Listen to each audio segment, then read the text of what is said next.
عمر بن خطاب رضی اللہ عنہ مبارک دا خبره کی چې کله عبدالله بن ابی مړ شو نو زوی د هغه راغی د پیغمبر صلی الله علیه وسلم خواله. موږ تفصیل د دې خبرې په سیرت کې ذکر کړی دی او د مشکات په درسونو کې جنازې په مسایلو کې هغې ته رجوع کوي که څوک ډېر تفصیل غواړي. و یا رسول الله زما پلار باندې جنازه وکړه. نو پیغمبر صلی الله علیه وسلم ورته ها وکړو او خپل کمیس یې هم ورکړی و، هغه د کمیس هم غوښتلی و. او ولې دا کار پیغمبر صلی الله علیه وسلم کړی دی؟ د زوی د زړه ساتلو دپاره. یوه بارک الله فیک عباس رضی الله عنه چې کله په قیدیانو کې راغی د بدر په قیدیانو کې په هغه باندې د چا کمیس نه و پوره، نو عبدالله بن ابی وله کمیس ورکړی و ځکه دیم د بدن نه غټ. پیغمبر صلی الله علیه وسلم د هغه احسان بدله ورکړی. درېیمه وجه بارک الله فیک چې د ده د قوم دا نور منافقان متاثره شي او دا منافقت پرېږدي. نور پیغمبر ته خو الله صفا ویلو چې که ته بخښنه غواړې او که ته نه غواړې الله یې نه بخي. پیغمبر صلی الله علیه وسلم لاړ، عمر بن خطاب رضی الله عنه دا خلاصه د دغه روایت چې دا په صحیحینو کې دی او که څوک دا پوزه ککړه کړي او په دې ځمکه یې راکاږي که نه نو بیا مو هم دا روایت په څه کې دی؟ په صحیحینو کې دی، غبار پې نشتي، ټنګېدلی روایت دی. ځکه چې یو صاحب اوس په بخاري پورې نښتی دی، اوس په دې روایت یې اعتراض کړی، ما بل اوس بیان واورېد، وایي دا هم سندن کمزوری دی، دا جي نشتی او دا جي د قرآن خلاف دی. سبحان الله، څنګه د قرآن خلاف دی؟ دې کې د قرآن خلاف څه دي؟ دغه ټیمه پورې پیغمبر مکمل نه دی منع کړی شوی، الله منع کړی دی. مخکې ایتونه تیر شو، الله منع کو نه دی منع کړی. پیغمبر لاړ جنازې وکړه، دې کې د قرآن خلاف څه دي؟ څه پکې شته د قرآن خلاف؟ نشته. بیا وروسته آیت نازل شو چې پیغمبر د نن نه بعد به نه کوي. دې حدیث کې او په دې آیت کې څه ټکراو شته؟ نشته. ټکراو د دغه یار په ذهن کې دی، نه دی پوه په صحیح بخاري باندې او نه په صحیح مسلم باندې او نه د پیغمبر په خبرو دي چې خلک پوهېږي. پیغمبر صلی الله علیه وسلم جنازې ته ورمخکې کېدو، عمر بن خطاب رضی الله عنه و یا رسول الله دا هغه کس دی چې دی ویلو هغه ګستاخیانې ولري ذکر کولې، پلاني ځای کې یا رسول الله د دا کړي، پلاني ځای کې د دا کړي.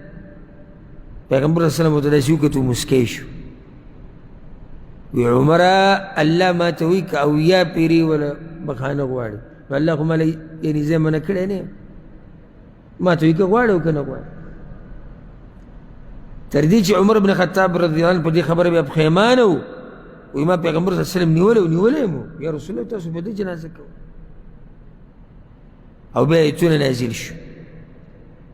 هغه ایتونو کې دا و ولا تصل على أحد منهم مات أبدا او مزمك او پیسی او تند دوینه چی مرشی اسکلا ولا تقم على قبره او مودریگا پا قبر داغا، یعنی نبا پی جنازه که نبا قبر لسی.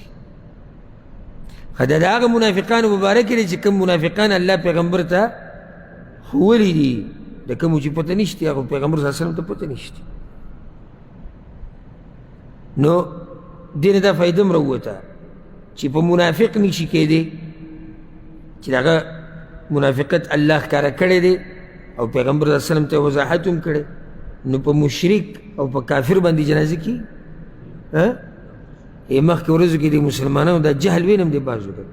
د مخکې ورځو کې د فلسطین کې په مسجد اقصا کې د هغې په دې ساحه کې دا بهر د میدان چې دی په دې کې بعض فلسطینیان ولاړ دي او په یوې نصرانۍ باندې کرسچنې زنانه باندې غیبانه جنازه کوله. هغه زنانه څوک ده؟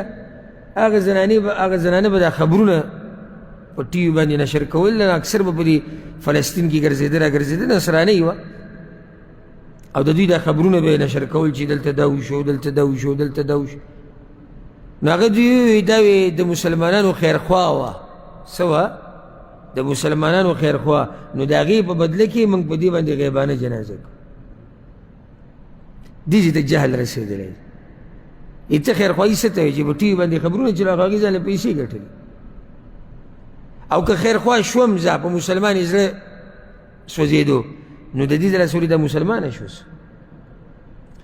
زه خو دا یم د دې نه زړه سوځېدل لري که هغه زما د رب سره یې نه لګي زما د پیغمبر سره یې نه لګي زه په دې څه کوم او ولاړې جنازه پرې کوي نو الله پیغمبر ته وایي چې ته به نه جنازه کوې او نه به قبر له ځې ولې انهم کفروا بالله ورسوله یقینا دوی کفر کړی دی په الله او په رسول د هغه وماتوا وهم فاسقون او مړه شوي دي په داسې حال کې چې دوی نافرمانه وو